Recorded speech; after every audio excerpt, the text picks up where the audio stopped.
Hey friendo, Steve here. And Larson. And we're coming to you from the set of our pro wrestling podcast called Going in Raw, which you guys can check out at our YouTube channel, youtube.com/Steve and Larson. Yeah. We had a Raw last night, Larson. We did. It was a highly entertaining show. It was actually really, really good. I was impressed. It was pretty fun. Yeah, we had all sorts of stuff going on, including another changing of the Raw's Women Championship. Correct. Yeah. So coming into this week's show, we knew that Sasha and Charlotte were going to have a match for the women's title. Correct. So it happened early in the show. Yeah. And then it ended in a double countout. Yeah.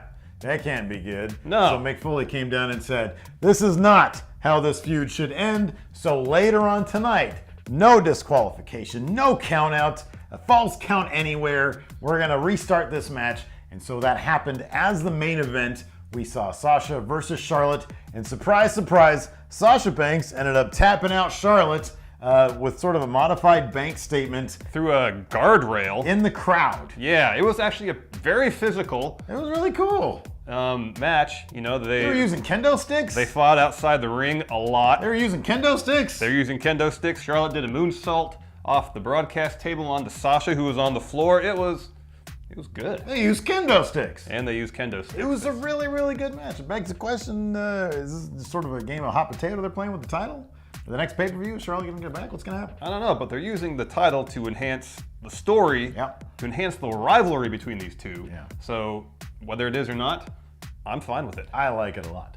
And at the very end, Ric Flair came out to celebrate with Sasha. We also had a great match between Kevin Owens and Roman Reigns. Roman Reigns went over cleanly after Jericho and Kevin Owens. We saw a little bit of tension between the two of them. It wasn't just tension. Jericho walked down on Kevin Owens, his best friend. Well, he tried to, but Seth Rollins then pedigreed him out in a parking lot brawl. This episode of Raw featured not only a parking lot brawl, but a barroom brawl as well. And kendo sticks. And kendo sticks. Yeah, it was all over the place. So anyway, yeah, the beginning of the show featured Kevin Owens and Chris Jericho. They're doing their shtick. Out comes Roman Reigns. He basically challenges Kevin Owens, says, look, dude, all you do is use Chris Jericho to get you over. You don't do it on your own anymore. Yeah, and then Owens said, okay, you want to fight? I don't need Chris Jericho. I don't need this guy. Let's fight.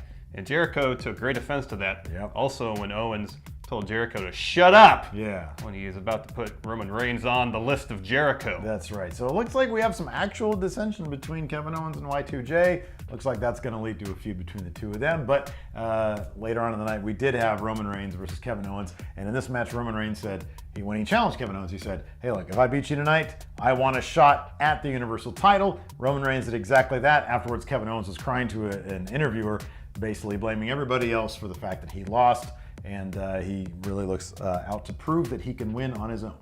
Yeah. So, yeah, we'll see if that happens. We'll find out at Roadblock. That's right.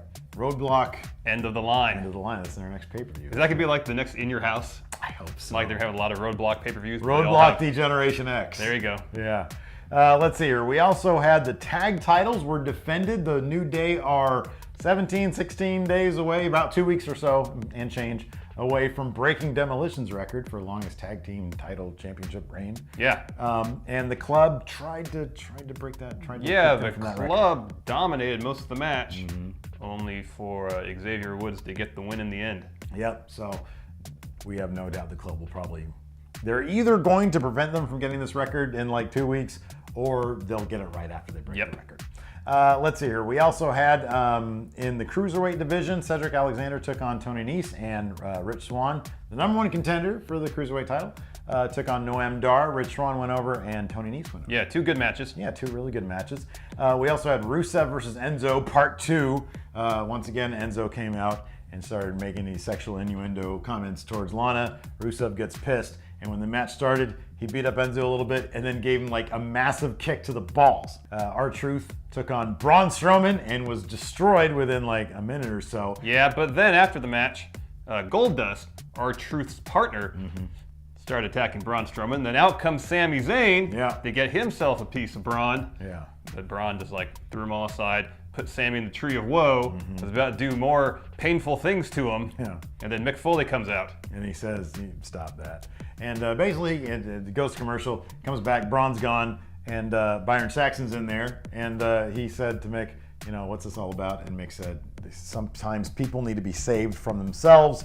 Sammy is that guy. Sammy comes back and lays into Mick, says you're a hypocrite, says a lot of people said you couldn't do what you did, and right now you're denying me the opportunities that you used to get yourself. Yep. And so it was a great little moment between these two guys, including Mick Foley's teeth going flying out.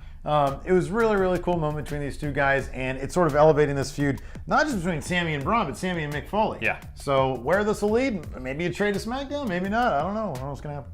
Yeah. We don't know. We also had a barroom brawl. I mentioned this earlier. Yes. Cesaro and Sheamus, the sort of solidifying their partnership, perhaps. Yeah, by teaming together to beat up a lot of local enhancement talent at a bar. Exactly.